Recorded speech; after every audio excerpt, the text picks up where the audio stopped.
Ayo gabung Light Group sekarang. Lho ayo rek, melu Light Group saiki. Weh Cika, ayo mikir Light Group weh. Kutunggu kena. Yuk, wong Jambi join ke Light Group bae. Wong Jambi, wong kita galo. Horas, eta nasiham, roh LG nami. Mau liate. Ayo melok Light Group kita. Sekarang nah.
Selamat sore dan shalom.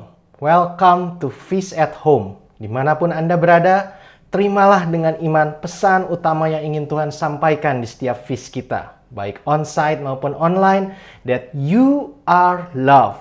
Sebelum kita memuji dan memuliakan Tuhan dan mendengarkan kebenaran firman-Nya, mari kita bersama-sama bersatu dengan brother dan sister kita yang mau menaikkan ungkapan syukur mereka dan kerinduan-kerinduan mereka yang perlu didoakan. Kita awali dengan tanda kemenangan Kristus di dalam nama Bapa dan Putra dan Roh Kudus. Amin. Terima kasih Tuhan untuk Feast at Home hari ini. Hari ini kami mau datang bersama dengan brother dan sister kami yang mengungkapkan rasa syukur mereka. Ada yang mengucap syukur atas penyertaan Tuhan selama masa isolasi dan pemulihan dari COVID-19. Terima kasih Tuhan, Kau Allah yang selalu ada bersama kami, bahkan ketika kami sendiri di mata manusia, kami enggak sendiri, karena Engkau ada bersama dengan kami dan menyertai. Terima kasih untuk pemulihan yang telah Kau berikan pada brother kami ini.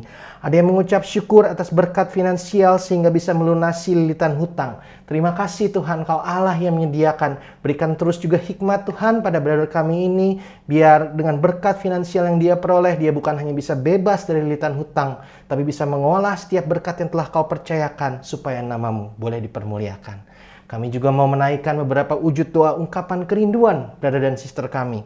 Ada yang berdoa untuk diberikan hikmat supaya dalam karirnya bisa dapat pekerjaan atau jabatan baru sehingga bisa kembali serumah dengan istri Tuhan. Family itu adalah rancangan-Mu. Kami percaya Kau punya rencana yang besar, yang baik untuk keluarga ini. Biar Kau yang bukakan segala pintu yang perlu dibukakan dan berikan hikmat yang diperlukan oleh kepala keluarga ini supaya dia bisa mengambil keputusan yang tepat, supaya bisa tetap jadi provider tapi juga bisa tetap hidup bersama dengan istrinya. Ada yang berdoa supaya Tuhan bukakan jalan untuk investor baru di kantornya. Tuhan, Kau yang lihat kerinduan, kekhawatiran brother kami ini Tuhan. Biar Kau yang bukakan pintu yang perlu dibukakan Tuhan. Mungkin investor baru, mungkin ide bisnis baru supaya kantor ini tetap bisa berjalan. Supaya setiap orang yang Kau berkati yang bisa makan dari bisnis brother kami ini bisa tetap memiliki mata pencaharian, mata penghidupan. Terima kasih Tuhan, demikian setiap wujud doa, ungkapan syukur maupun kerinduan kami naikkan dalam satu nama yang penuh kuasa, di dalam nama-Mu Yesus, Putra-Mu terkasih, Tuhan kami Yesus Kristus, yang hidup berkuasa kini dan sepanjang masa. Amin. Di dalam nama Bapa dan Putra dan Roh Kudus. Amin. Mari kita satukan hati kita untuk memuji dan memuliakan Tuhan. Light of Jesus, you are back with us, Feast at Home online. And I hope teman-teman semua dalam keadaan yang sehat dan siap untuk memuji Tuhan sama-sama. So, wherever you are, let's stand up, let's bring our hearts, and let's sing these songs together. Come on! Kita mau tinggikan nama Tuhan Yesus, yang menjadi kekuatan kita, yang menjadi kemenangan kita.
kekuatanku, Kaulah kemenanganku, hidupku aman dalam-Mu.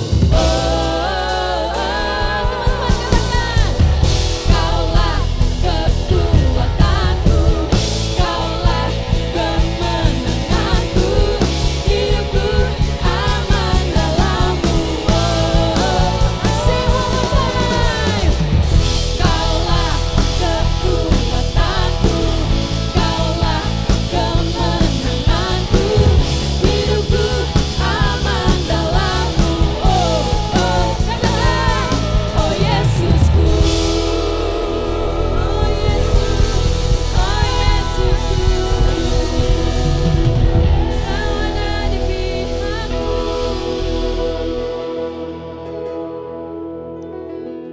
Mari sama-sama pada saat ini kita boleh satukan hati di hadirat Tuhan. Dalam nama Bapa dan Putra dan Roh Kudus, amin. Tuhan, siapa lawan kami Tuhan jika Engkau ada di pihak kami Tuhan Yesus.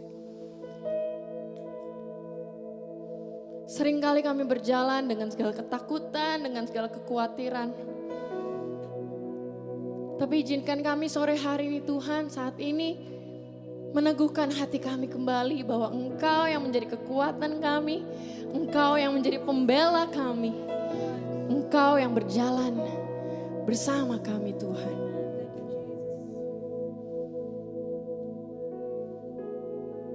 Dan pada saat ini Tuhan, kami sungguh-sungguh percaya bahwa kami gak pernah sendirian, kami gak pernah Engkau biarkan berjalan di dalam kegelapan Tuhan.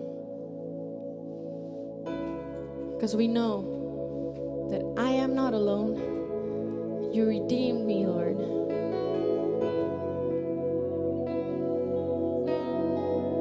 Thank you, Lord, for your love.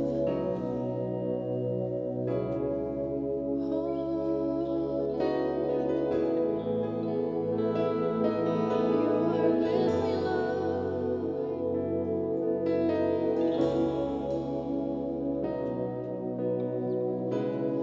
When I walk through deep waters, I know that you will be me.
Saya berdoa dimanapun Anda berada, Tuhan yang sudah bertahta di atas pujian dan penyembahan kita, mencurahkan rahmat, hikmat yang Anda perlukan untuk menjalankan setiap proses yang mungkin saat ini sedang terjadi dalam kehidupan Anda.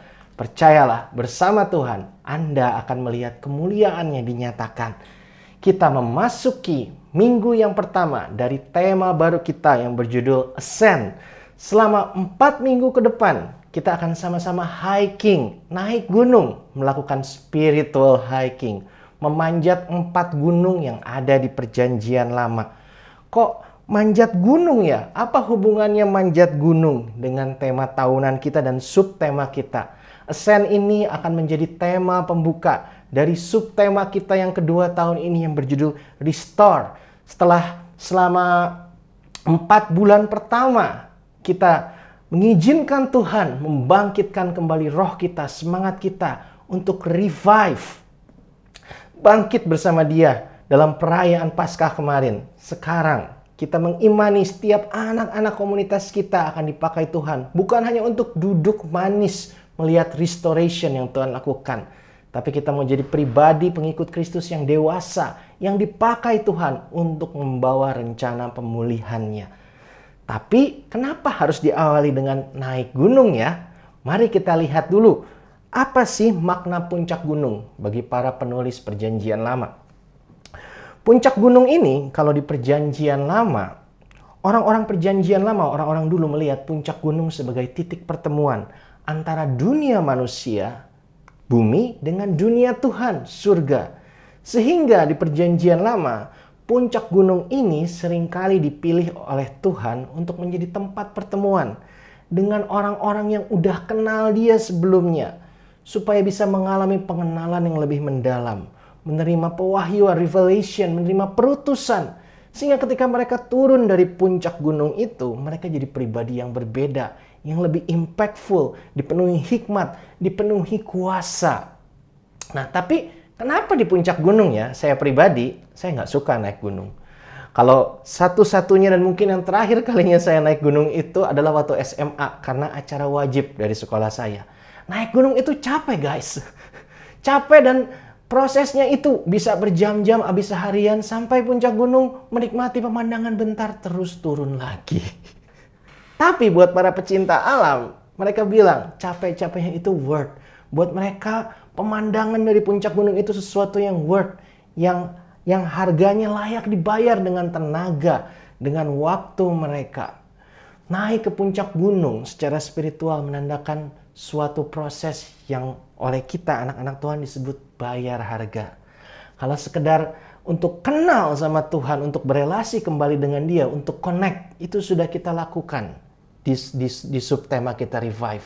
Tapi ketika kita sudah kenal Tuhan, kalau kita mau jalan sungguh-sungguh sama Dia, jadi pengikut Kristus, Tuhan Yesus sendiri yang bilang, kau harus pikul salib, kau harus sangkal diri. Ada proses bayar harga, seperti naik gunung. Tapi ketika kita sampai ke puncak, seperti para pecinta alam bilang, it's worth. Pengenalan akan Tuhan yang lebih mendalam, it's worth. Itu akan memperlengkapi kita, mengubah karakter kita, memberikan kita kuasa dan hikmat untuk membawa restoration yang sudah Tuhan siapkan di setiap aspek kehidupan kita.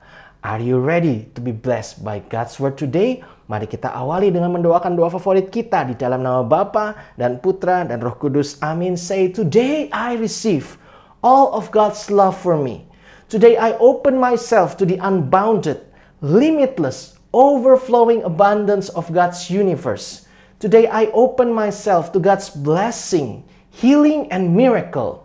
Today I open myself to God's words so that I become more like Jesus every day. Today I proclaim that I am God's beloved. I'm God's servant. I'm God's powerful champion.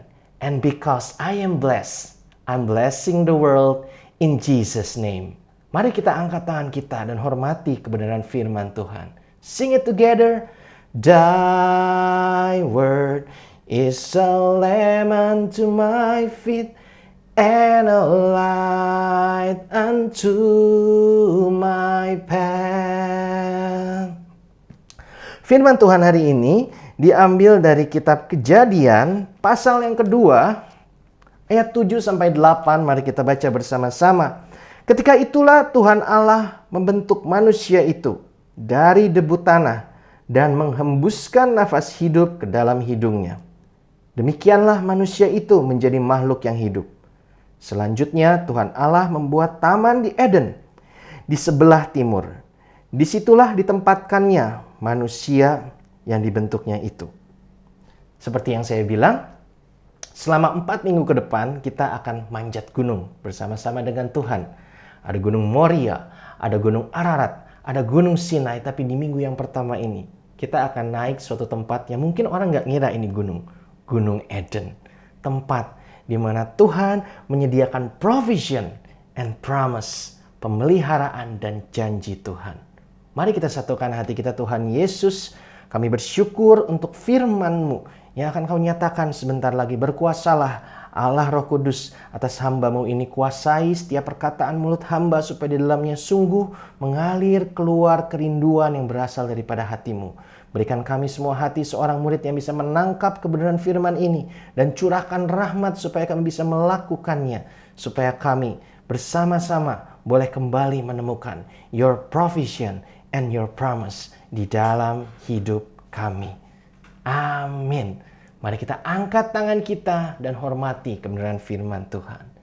Thy word is a lamp unto my feet and a light unto my path.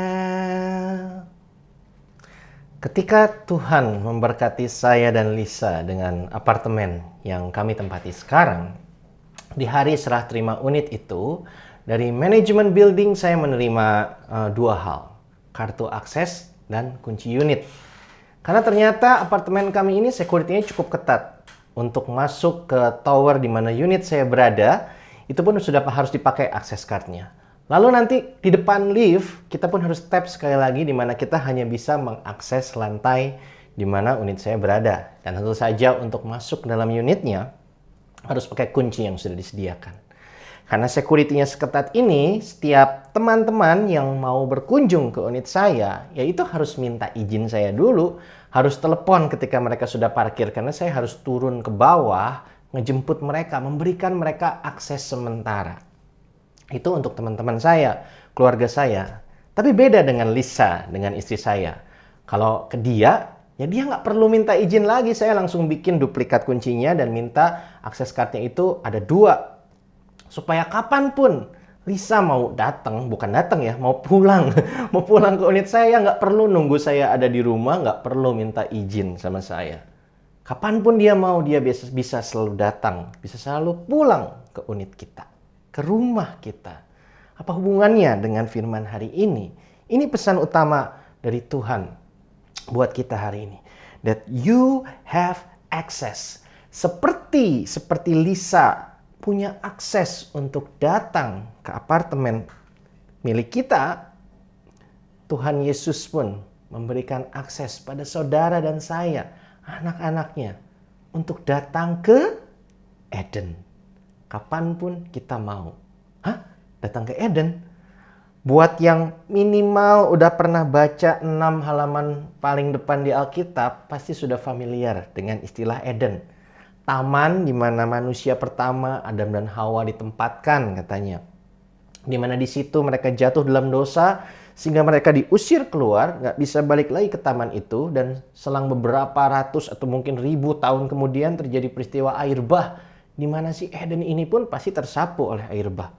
Lalu, apakah ada Eden yang baru? Karena tadi kan pesan utamanya kita punya akses ke Eden. Ya, ada Eden yang baru. Dan itulah yang akan kita bahas, kita dik sama-sama hari ini. Bagaimana kita bisa sampai ke Eden yang baru ini dan apa yang bisa kita temukan di dalamnya. Dan kita akan sama-sama lihat sambil menggali, melihat beberapa fakta unik tentang Eden yang mungkin sebagian dari kita baru tahu hari ini. Karena saya pun ada beberapa poin yang saya baru tahu ketika mempersiapkan firman hari ini. Nah, fakta unik yang pertama. Ternyata Eden itu bukan taman, brother and sister. Kejadian 2 ayat 8 mencatat Tuhan Allah membuat taman di Eden. Jadi Eden tuh bukan taman, karena sebelum tamannya ada, Eden ini sudah ada. Jadi Eden itu apa sih? Eden ini bahasa Ibrani yang kalau diterjemahkan ke bahasa Inggris artinya place of pleasure. Tempat yang memberikan kenikmatan. Tapi kata pleasure ini pun belum bisa mencerminkan makna sesungguhnya dari Eden ini. Karena pleasure, kenikmatan di sini yang dimaksud oleh kata Eden bukanlah kenikmatan seperti kita makan makanan yang enak atau menikmati pemandangan atau kenikmatan dari hubungan seksual, bukan kenikmatan yang bisa disediakan oleh dunia.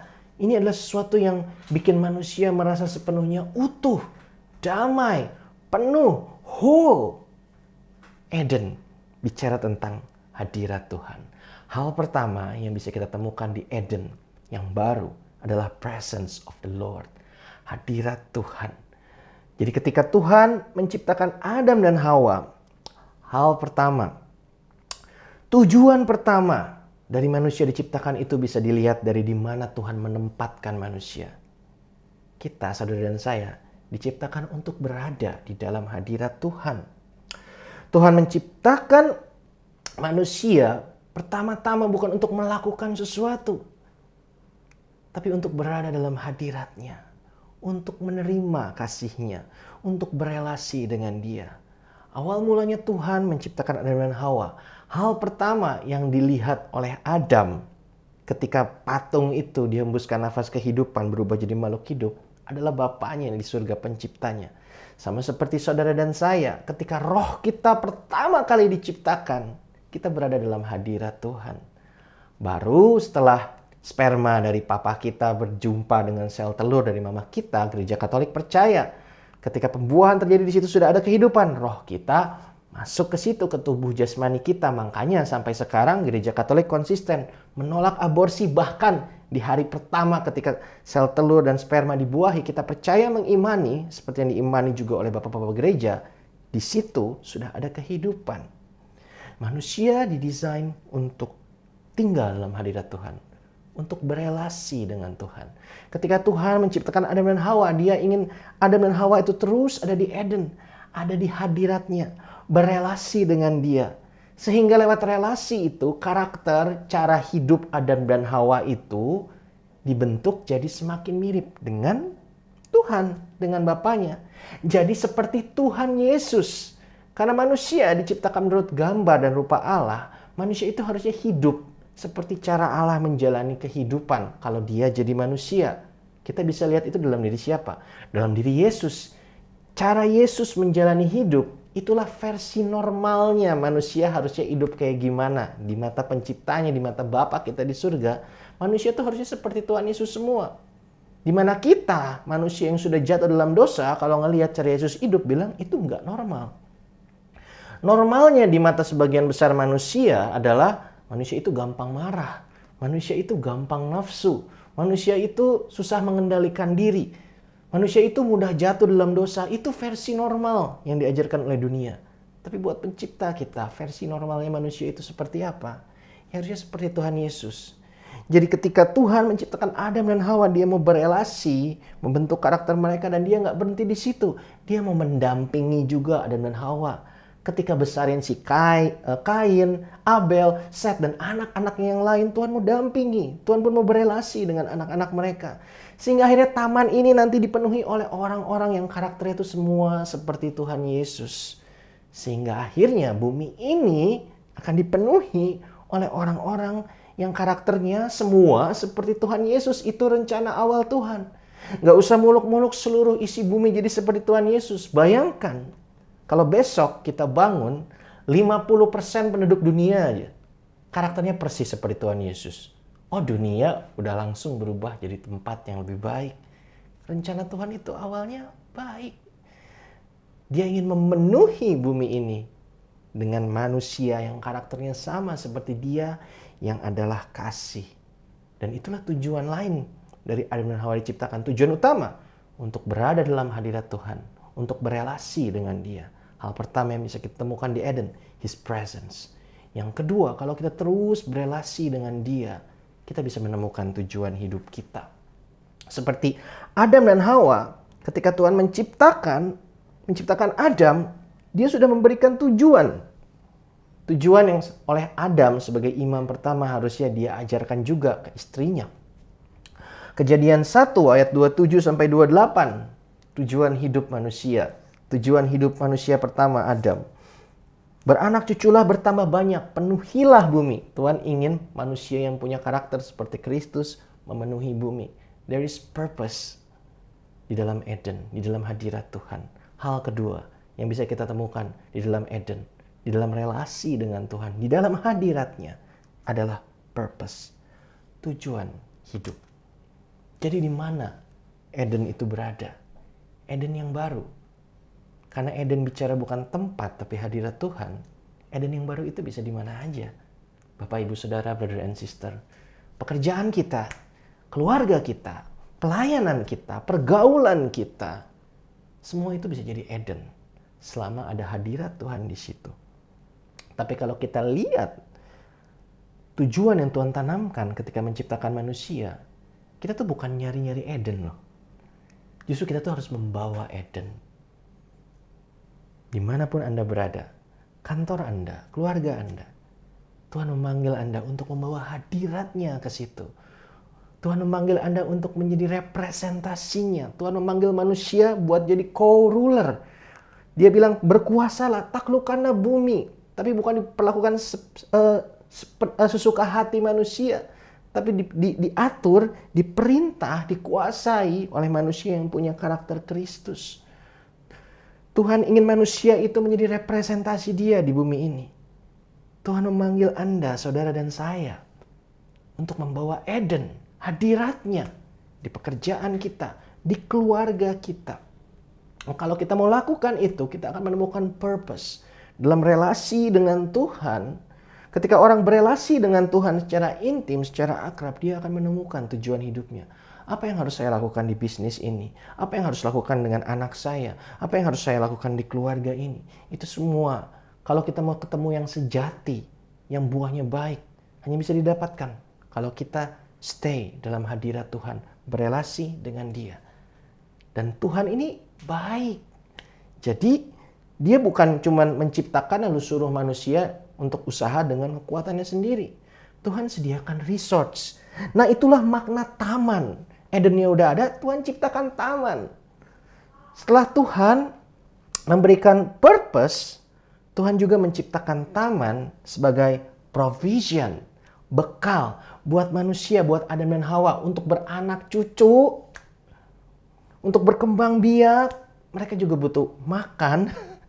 Tuhan sediakan taman. Adam dan Hawa itu nggak dikasih bibit untuk nanam pohonnya dulu loh. Pohonnya udah ada, udah berbuah, mereka tinggal makan. Nanti berikutnya kalau mereka mau makan lagi, ya mereka harus rawat itu pohon supaya berbuah lagi. Nanti kalau anaknya udah banyak, ya mereka harus bercocok tanam menggunakan bibit dari buah pohon itu, nanam pohon-pohon yang baru. Tuhan itu menyukai proses, tapi Dia nggak minta kita mulai dari nol. Jadi hal ketiga yang bisa kita temukan di dalam Eden adalah provision, penyertaan Tuhan. Nah, tadi kan saya mention, kita ini mau manjat gunung. Eden ini gunung. Tahu dari mana Eden ini gunung? Ya kalau kita baca sebagai orang Timur Tengah, ketika kita lihat kata taman, karena kitab Kejadian ini kan ditulis untuk orang Yahudi yang hidup di Timur Tengah. Orang Timur Tengah kalau melihat kata taman, otomatis pikirannya itu udah langsung, oh dataran tinggi.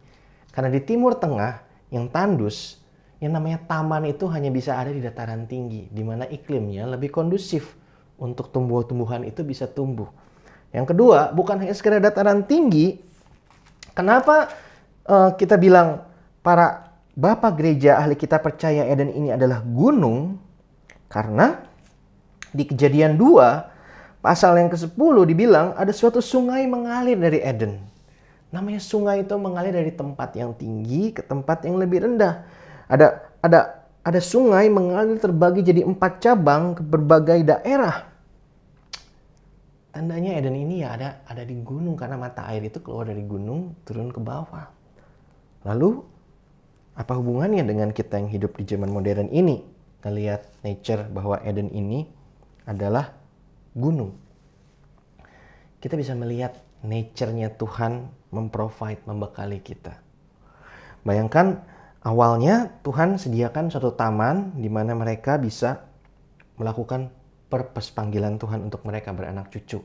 Terus mengolah bumi ini mereka latihan dulu dari taman yang kecil. Tapi nanti kan anaknya ini tambah banyak ya. Tamannya ini kan nggak cukup kan. Akan ada waktunya anak-anaknya ini harus turun gunung karena taman di puncak gunung ini sudah terlalu penuh. Ketika anak-anaknya ini turun gunung, kemana mereka akan turun? Ke dataran-dataran di mana sungai dari Eden mengalir. Ketika nanti mereka udah gede, tempatnya itu dataran yang dialiri sungai itu, pasti nanti kalau dialiri sungai terus lama-lama jadi danau, kehidupan akan ada di situ. Bibit-bibit dari pohon yang ada di Eden itu mungkin dibawa burung atau apa tumbuh di situ. Hewan tuh akan ngumpul di situ. Tempat-tempat dataran-dataran ini tuh yang dialiri oleh sungai dari Eden udah siap ketika anak-anak Adam dan Hawa ini nanti mau keluar dari taman mencari tempat tinggal baru. Kalau kita tinggal di dalam Eden, di dalam hadirat Tuhan, banyak orang tuh kalau apalagi teori kemakmuran bilang anak Tuhan dikejar berkat. Bukan. Anak Tuhan bukan dikejar berkat, dan anak Tuhan juga nggak usah ngejar-ngejar berkat kayak pengemis. Justru berkat mendahului anak-anak Tuhan ke tempat di mana Tuhan mau utus kita. Di dalam Eden, dalam relasi dengan Tuhan, Tuhan akan arahkan kemana kita harus melangkah. Karir mana yang harus diambil, bisnis mana yang harus dibuka. Buat yang single, dengan siapa kita harus berelasi. Tuhan akan tuntun. Dan ketika kita setia, taat, ikut tuntunan Tuhan, di tempat di mana kita dikirim sama Tuhan, berkatnya tuh udah siap di situ. Tinggal kita olah supaya rencana Tuhan dalam kehidupan kita bisa tergenapi. Dan provision yang disediakan Tuhan untuk Adam dan Hawa bukan hanya bicara tentang pohon-pohon yang buahnya bisa mereka makan. Bukan hanya bicara tentang sesuatu yang sifatnya jasmani. Ada satu pohon yang sebenarnya sangat penting dan Tuhan sudah sediakan itu. Namanya pohon kehidupan. Dan pohon kehidupan ini menyediakan kehidupan kekal. Tandanya apa? Kita sudah diciptakan, Adam dan Hawa diciptakan menurut gambar dan rupa Allah. Ditempatkan dalam hadirat Tuhan. Yes, tapi kita juga punya kehendak bebas. Dan kalau kita baca kitab Kejadian ini, setelah manusia jatuh dalam dosa, Tuhan menutup akses. Menutup akses ke pohon kehidupan. Karena Tuhan bilang, kalau manusia yang sudah jatuh dalam dosa ini makan dari buah pohon kehidupan, mereka akan punya hidup yang kekal. Jadi ketika diciptakan, Adam dan Hawa itu belum punya kehidupan kekal. Sudah seperti gambar dan rupa Allah, tapi belum benar-benar sempurna seperti Tuhan. Dan kalau kita baca perutusan Tuhan, bukan hanya bagi Adam dan Hawa, bukan hanya untuk memenuhi. Tuhan minta mereka menaklukkan, mereka berkuasa. Ada sesuatu yang harus Adam dan Hawa ambil dari pohon kehidupan ini supaya mereka jadi semakin serupa dengan Tuhan. Punya kehidupan kekal dan kemungkinan besar punya otoritas. Untuk menaklukkan perlu otoritas. Untuk menggovern. Ada wisdom, ada otoritas, ada kehidupan kekal dari pohon kehidupan. Dan Tuhan memberikan manusia kehendak bebas. Adam dan Hawa harus jalan ke itu pohon kehidupan dan makan buahnya. Yang menarik, sepertinya sampai ketika mereka jatuh dalam dosa, mereka belum pernah makan buah dari pohon kehidupan ini.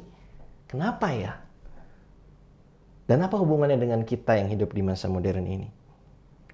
Bapak-bapak gereja, ahli Alkitab percaya ketika kita merenungkan kisah Adam dan Hawa untuk menggali makna spiritualnya buat kita, pohon kehidupan ini mencerminkan suatu relasi yang lebih mendalam lagi sama Tuhan. Jadi ketika sudah berada dalam hadirat Tuhan, sudah kenal Tuhan, kalau kita mau benar-benar ikut Tuhan Yesus, sungguh-sungguh jadi pengikut Dia, nggak suam-suam kuku, kita harus masuk ke relasi yang lebih mendalam lagi. Kenapa Adam dan Hawa nggak makan buah dari pohon kehidupan? Mungkin karena terlihat kurang menarik. Beda dengan Kejadian 2, beda dengan buah dari pohon yang pengetahuan yang baik dan buruk, yang Alkitab bilang terlihat menarik di mata Hawa. Bukankah sampai sekarang relasi yang mendalam sama Tuhan, sungguh-sungguh sama Tuhan itu sesuatu yang terlihat nggak menarik? Aduh, kalau apa-apa harus lihat Alkitab, bosen. Alkitab tuh ya cuman segini-segini aja, bolak-balik Kejadian, Wahyu. Orang-orang yang udah lama di hadirat Tuhan, kadang-kadang ada titik di mana bosen. Udah nggak menarik Alkitab. Cari sesuatu yang baru, yang diajarkan oleh mungkin motivator dunia, oleh New Age. Aduh, kalau harus benar-benar hidup, jaga kekudusan sesuai dengan firman Tuhan, itu nggak menarik. Itu bisa menghambat karir kita, popularitas kita. Aduh, doa sama cek Instagram ketika waktu lagi kosong untuk beberapa orang, ya mendingan cek Instagram, refreshing. Doa, bosen. Ngomong ke siapa aja, ya diimani ngomong ke Tuhan, tapi Tuhan nggak kelihatan. Relasi yang mendalam sama Tuhan kadang terlihat nggak menarik. Makanya ada istilah bayar harga. Karena ketika kita mau tetap lakukan itu, tetap hidup dalam kekudusan, tetap taat, tetap doa, tetap berkomunitas, terlepas dari kondisi kehidupan kita, itu terlihat nggak menarik. Tapi di dalam situlah ada kehidupan yang kekal, ada otoritas, ada hikmat yang kita butuhkan untuk memenuhi panggilan yang sudah Tuhan sediakan di dalam kehidupan kita. Dan sayangnya seperti yang sudah kita sama-sama tahu, sampai mereka jatuh dalam dosa, mereka tidak pernah mendekati pohon kehidupan itu. Mungkin karena ya buahnya tidak menarik, mungkin posisinya juga susah dicapai. Karena kan bayar harga. Mungkin itu ada di puncak yang tinggi, mereka harus capek. Mungkin itu ada di tengah-tengah taman, dan mereka harus manjat lagi. Mereka nggak pernah Adam dan Hawa sentuh buah dari pohon kehidupan itu. Tapi ketika iblis pinpoint buah pengetahuan yang baik dan buruk, Kejadian 3 ayat 6, perempuan itu melihat pohon itu baik untuk dimakan, sedap kelihatannya, menarik hati. Apa sih buah pohon pengetahuan yang baik dan buruk ini? Dan kenapa Tuhan izinkan itu ada? Kan Tuhan itu Maha Tahu. Ada beberapa ahli Alkitab yang tafsirkan bilang si ular itu memang Tuhan izinkan masuk ke Taman Eden, dan buah itu memang Tuhan sengaja taruh di situ untuk ngetes katanya. Karena manusia dikasih kehendak bebas, mereka harus punya sesuatu yang buruk untuk dipilih. Jadi mereka bisa benar-benar dengan sepenuh hati memilih Tuhan, memilih taat sama Tuhan, nggak nyentuh itu buah, memilih untuk makan dari buah pohon kehidupan. Jadi untuk ngetes anak-anaknya, seorang bapak memberikan sesuatu yang sangat berbahaya. Setelah saya punya anak, saya renungin kayaknya ini bukan hati Tuhan yang oleh Tuhan Yesus diperkenalkan kepada kita sebagai seorang bapa. Kalau saya mau ngetes Oti sayang sama saya apa enggak, masa di sebelah Oti anak saya taruh pisau yang udah jelas-jelas berbahaya dipegang oleh anak seumuran dia. Lalu di sebelah kanan saya panggil Oti, lalu lihat papa, pilih papa atau pilih pisau. Begitu dia pegang tangannya berdarah, syukurin loh, harusnya pilih papa. Ya masa bapak yang baik seperti itu ya?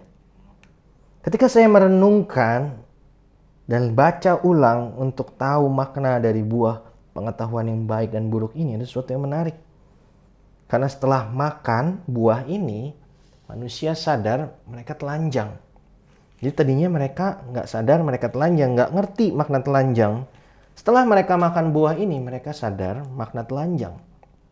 Jadi mereka malu di hadapan Tuhan. Jadi ada pengetahuan yang diberikan oleh buah ini.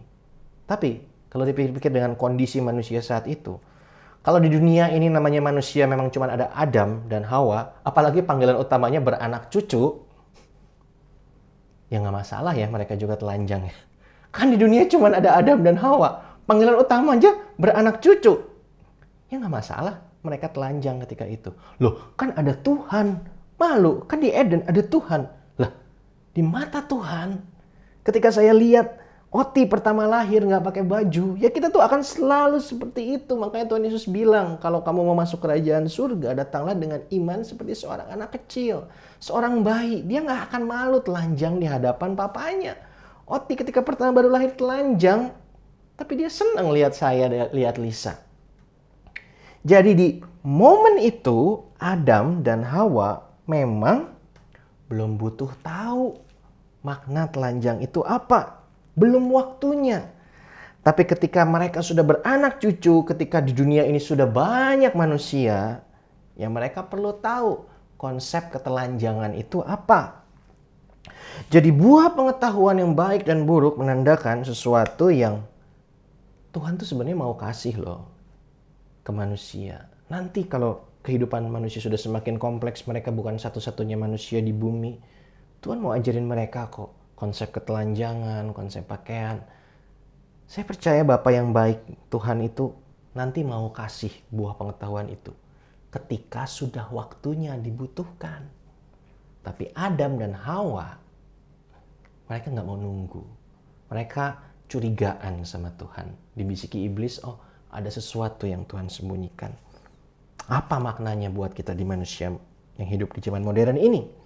Buah pengetahuan yang baik dan buruk menandakan satu, ketidakpercayaan manusia sama Tuhan, sehingga ada hal-hal yang sebenarnya udah Tuhan siapkan dan akan jadi berkat kalau udah sesuai dengan waktunya Tuhan, tapi manusia pengen ambil duluan. Seks itu dari Tuhan, berkat, tapi akan jadi kutuk jika dilakukan secara dini sebelum pemberkatan nikah. Seks itu dari Tuhan, berkat, satu pasangan, tapi akan jadi kutuk kalau kita pakai untuk memuaskan diri kita, gonta-ganti pasangan. Sosial media itu dari Tuhan, berkat, penginjilan maju dengan luar biasa karena ini sosial media. Tapi Tuhan itu expect manusia itu makan dulu buah dari pohon kehidupan. Kalau kita belum dibekali dengan firman, nggak tahu mana yang buruk dan salah, lalu kita absorb itu sosial media, itu bisa jadi kutuk. Kita nggak bisa filter mana yang benar, mana yang salah. Segala sesuatu yang dikonsumsi di luar urutan dan waktu yang Tuhan berikan, yang tadinya jadi berkat dan berubah jadi kutuk, itulah buah pengetahuan yang baik dan buruk. Keputusan manusia untuk ambil buah pengetahuan yang baik dan yang buruk menunjukkan kesombongan kita ketika kita mau mendefinisikan ulang apa yang baik dan buruk sesuai dengan pengetahuan kita yang terbatas. Karena buat Adam dan Hawa, Tuhan kasih yang simple untuk mereka yang masih belajar. Yang buruk cuma satu, pohon itu jangan disentuh dulu. Yang lain baik, semua boleh kau makan. Yang buruknya aku mau coba, aku mau definisikan, aku mau jadi seperti Tuhan. Aku mau tentukan sendiri definisi baik dan buruk. Jadi kalau kita mau refleksikan, apakah kita sudah tercemar oleh buah pengetahuan yang baik dan buruk? Ya tinggal lihat apa yang mendefinisikan baik dan buruk dalam hidup saudara dan saya. Ada orang yang mendefinisikan gimana cara membesarkan anak itu simply dari post-post di Instagram. Dari artikel-artikel di Google. Nggak cari dulu di kebenaran firman. Nggak tanya dulu ke mentor rohaninya. Ada orang yang mendefinisikan baik dan buruknya berdasarkan perlakuan orang di kantor untuk karirnya. Nggak cari dulu kebenaran firman. Nggak cari dulu pohon kehidupan. Dan kita juga bisa lihat kemana kita lari. Kalau kita gelisah, kalau kita ada masalah, kalau kita ada pergumulan. Kalau kita bukan lagi lari ke hadirat Tuhan, kita malah lari ke rokok, minuman keras, atau Instagram, cari pengakuan, pembenaran dari follower kita, kemungkinan besar kita sudah tercemar oleh buah pengetahuan yang baik dan buruk. Yang sebenarnya Tuhan mau kasih loh, buat jadi berkat buat kita. Tapi kita konsumsi dengan cara dan waktu yang salah. Tapi di seluruh ayat Kejadian pasal 3 di mana manusia jatuh ini, ada satu, di keseluruhan pasal ini ada satu ayat yang seperti bersinar sendiri. Karena itu saya mau bicara hari ini buat Anda yang ngerasa Anda sudah kehilangan hadirat Tuhan. Anda sudah bingung dengan purpose tujuan hidup Anda. Anda kehilangan provisi dari Tuhan.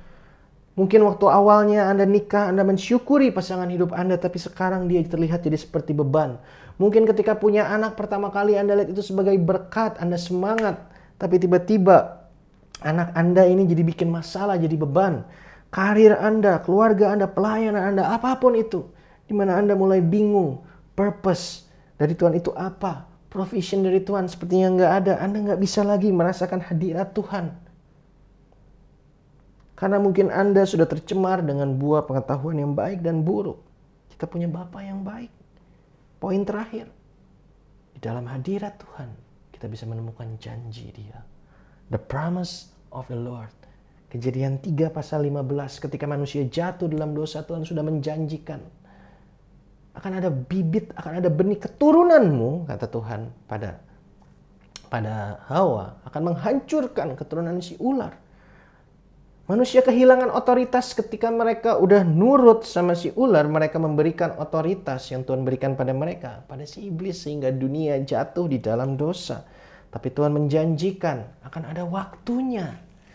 Benih keturunan dari kalian manusia yang udah jatuh dalam dosa menghancurkan iblis, merebut kembali otoritas itu. Dan yang menarik, kalau kita baca terjemahan New King James Version, Tuhan menggunakan kata seed, bibit, bukan keturunan. Dia menggunakan kata bibit. Kata yang sama yang digunakan oleh Tuhan Yesus di Yohanes 12 ayat 24. Biji gandum, bibit. Tuhan menganalogikan kematian dia seperti bibit yang harus mati dulu supaya ada sesuatu yang baik yang lebih besar tumbuh. Siapakah yang menggenapi janji Tuhan di Kejadian 3 ayat 15 ini? Tuhan Yesus. Karena pohon kehidupan yang gak bisa lagi diakses oleh manusia. Dimana kalau kita datang ke pohon itu, makan buahnya, kita mendapatkan kehidupan kekal. Pohon kehidupan yang lama sudah musnah karena air bah. Manusia gak punya akses ke situ. Dan karena dosa ada air bah yang memusnahkan itu. Tapi Tuhan bilang akan ada pohon kehidupan baru yang tumbuh. Dan manusia bisa datang ke situ, makan buahnya, mendapatkan kehidupan kekal, menemukan kembali otoritas, tujuan hidupnya, hadirat Tuhan. Pusat dari Eden adalah pohon kehidupan ini kan. Dari pohon kehidupan ini, dari sesuatu yang sifatnya spiritual, kita bisa menemukan provisi penyediaan Tuhan untuk hal-hal yang sifatnya jasmani. Dibenahi dulu spiritualnya, pola pikir, karakternya. Dan kita bisa menemukan itu kalau kita makan buah dari pohon ini. Kalau kita makan dari Tuhan Yesus, seperti Tuhan sendiri yang bilang kan, inilah tubuhku. Tuhan Yesus menggenapi begitu banyak pewahyuan yang ada di perjanjian lama digenapi oleh Tuhan Yesus. Dan yang paling nyambung kalau ke apa yang kita bahas hari ini, kita bisa temukan di Yesaya 25 ayat 26. Ayat yang sangat indah. 25 ayat 6 sampai 8. Saya akan bacakan. Karena ini pasal yang sangat indah. Tuhan semesta alam akan menyediakan di Gunung Sion ini bagi segala bangsa-bangsa suatu perjamuan dengan masakan yang bergemuk, suatu perjamuan dengan anggur yang tua benar, masakan yang bergemuk dan bersumsum, anggur yang tua yang disaring endapannya. Santapan apa yang paling bisa memuaskan kebutuhan semua manusia, semua bangsa? Tuhan sendiri, tubuh dan darah Yesus. Di atas gunung ini Tuhan akan mengoyakkan kain perkabungan yang diselubungkan kepada segala suku bangsa dan tudung yang ditudungkan kepada segala bangsa-bangsa. Apa yang membuat manusia ini sebenarnya berduka? Karena terpisah dari Tuhannya. Apa yang membuat mata kita tertutup? Karena dosa. Tapi di atas gunung ini Tuhan akan koyakan selubung itu. Tuhan akan berikan sukacita damai yang sejati. Ia akan meniadakan maut untuk seterusnya. Tuhan Allah akan menghapuskan air mata daripada segala muka. Dan aib umatnya akan dijauhkannya dari seluruh bumi. Sebab Tuhan telah mengatakannya. Di mana maut dikalahkan? Di mana akses manusia pada kehidupan kekal dipulihkan? Di Golgota. Di suatu taman, di suatu bukit yang baru. Golgota. Jadi Eden yang baru itu ada secara spiritual, tapi juga ada secara fisik dalam sejarah manusia. Karena di Golgota benih itu mati. Karena di Golgota maut dikalahkan. Karena di Golgota kesedihan manusia karena terpisah dari Tuhan dihapuskan. Seperti apa yang terjadi tabir bait suci itu terbelah dua ketika Tuhan Yesus mati. Dan benih yang mati itu 3 hari kemudian tumbuh jadi suatu pohon. Pohon kehidupan. Dan kita bisa datang kapan aja. Yang membedakan Eden yang lama dengan Eden yang baru. Di Eden yang lama manusia jatuh dalam dosa. Mereka gak bisa lagi kembali ke Eden. Tapi di Eden yang baru, di perjanjian baru, kapanpun kita jatuh, kapanpun kita merasa jauh, Kalau kita mau kembali, you have access. Tuhan sudah bayar harganya. Bukan berarti kita bisa terus-terusan berdosa, menikmati dosa lalu kembali sama Tuhan. Kalau punya pola pikir seperti itu, berarti hatinya masih tercemar sama buah pengetahuan yang baik dan buruk. Dan kalau kita sudah terlalu lama hidup dalam dosa, untuk kembali jalan sama Tuhan, merubah kebiasaan kita, merubah apa yang menjadi sumber kelegaan kita, merubah apa yang menjadi sumber afirmasi kita, itu ada harga yang harus dibayar. Jangan main-main sama dosa. Tapi buat Anda yang hatinya udah benar, yang rindu kembali sama Tuhan, yang ngerasa Anda kehilangan tujuan hidup, ngerasa kehilangan hadirat Tuhan, ngerasa nggak ada lagi provision penyertaan Tuhan. Hari ini Tuhan mau bilang, you have access through Jesus. Anda sudah ada di dalam Eden, Anda sudah ditebus kalau Anda udah percaya sama Tuhan, mengaku Yesus sebagai Tuhan dan Juru Selamat, sudah dibaptis, you are in Eden. Tapi kita sesuai dengan tema kita Brighter Day, kita nggak mau hanya sekedar kenal, tahu sama Tuhan, kita nggak mau hanya berelasi sama Dia ketika sel, ketika feast, ketika misa. Ketika kita berdoa pagi-pagi, kita mau lebih dari itu. 24/7 kita mau selalu ada dalam hadiratnya. Bukan hanya ada dalam Eden, membawa Eden. Kita bukan hanya sekedar mau menjalani hidup kita suam-suam kuku, kadang dosa, kadang enggak. Kita mau berjalan di dalam otoritas. Kita mau memenuhi perutusan Tuhan buat kita taklukkanlah itu. Banyak orang sudah ditaklukkan oleh pekerjaannya, oleh jabatannya sebagai pemimpin perusahaan, oleh tanggung jawab sebagai orang tua. Anda ditaklukkan. Definisi benar dan salah Anda sudah dirubah karena Anda mengandalkan buah pengetahuan yang baik dan buruk. Tapi hari ini Tuhan mau tawarkan buah pohon kehidupan. Let's return to Jesus. Kita sudah ada di Eden, jangan berhenti. Mari kita manjat dikit lagi, bayar harga. Biarkan Tuhan mendefinisikan ulang apa yang benar dan salah di pikiran dan hati kita seturut dengan kebenaran firman-Nya. Ubah kebiasaan kita, ubah cara kita berperilaku, bukan dengan kekuatan sendiri, tapi lewat doa, lewat firman, lewat hidup berkomunitas. Mari kita panjat si gunung Eden ini lagi, dikit lagi. Kita ketemu sama Tuhan, punya pengenalan yang lebih mendalam, punya relasi yang lebih mendalam. Gak suam-suam kuku lagi. Raihlah buah pohon kehidupan itu. Raihlah Yesus. Dan kau akan menemukan provision, promise, purpose, presence dari Tuhan yang akan mengubahkan Anda jadi pribadi yang bisa membawa tujuan Tuhan semula menciptakan Anda untuk menaklukkan semua yang Tuhan percayakan pada Anda di bawah kaki Yesus, membawa restoration Tuhan pada setiap aspek kehidupan Anda. Mari kita berdoa. Tuhan Yesus, kami bersyukur Tuhan, terima kasih untuk kebenaran firman-Mu hari ini. Kalau diingatkan kembali, kami punya akses. We have access to the new Eden, untuk kembali menikmati hadirat-Mu, menemukan tujuan hidup kami. Tapi kami juga disadarkan, kalau kami mau sungguh-sungguh sama Engkau, kami harus sangkal diri, kami harus pikul salib, bayar harga, bukan untuk berkat duniawi, tapi untuk mendapatkan hati-Mu, untuk sungguh-sungguh serius sama Engkau, untuk mendapatkan pengenalan yang lebih mendalam. Beri kami kekuatan Tuhan, biar kami gak setengah-setengah lagi. Kami mau naik gunung Eden ini bersama dengan Engkau, Roh Kudus yang memberikan kami kekuatan.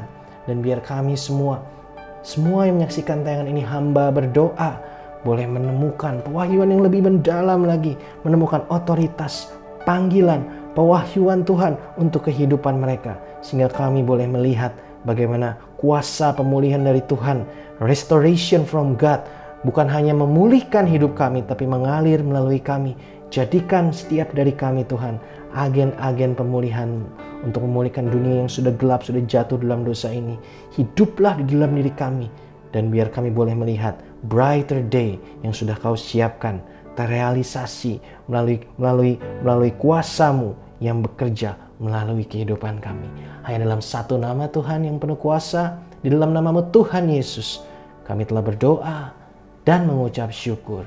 Di dalam nama Bapa dan Putra dan Roh Kudus. Amin. Satukan hati kita untuk puji muliakan Tuhan sekali lagi, dan mintalah sama Tuhan rahmat itu to ascend the mountain of God, and find God's promise and provision there. Tuhan Yesus memberkati.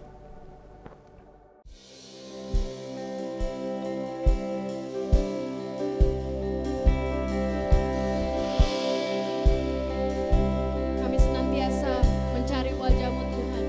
I seek your kingdom above all else, and I will praise your glorious name.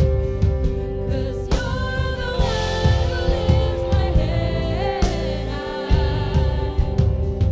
I keep my eyes on. I seek your kingdom. I seek your kingdom above all, and I will praise your glorious name. 'Cause you're the one who lifts my head high. I keep my eyes on you. Your constant love reaches to the heavens. Your faithfulness shines through the stars. Your righteousness narrow like the mountains. Your justice goes deeper than your constant love reaches to the heavens. Your faithfulness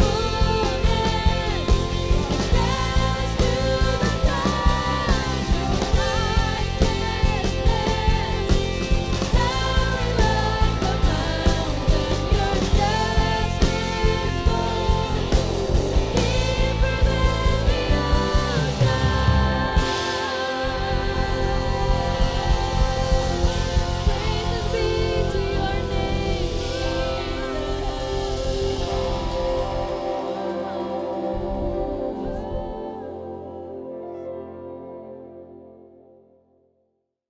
Ayo gabung Light Group sekarang. Lo ayo rek, melu light group saiki. Weh Cika, ayo ke like group weh. Kutunggu kena.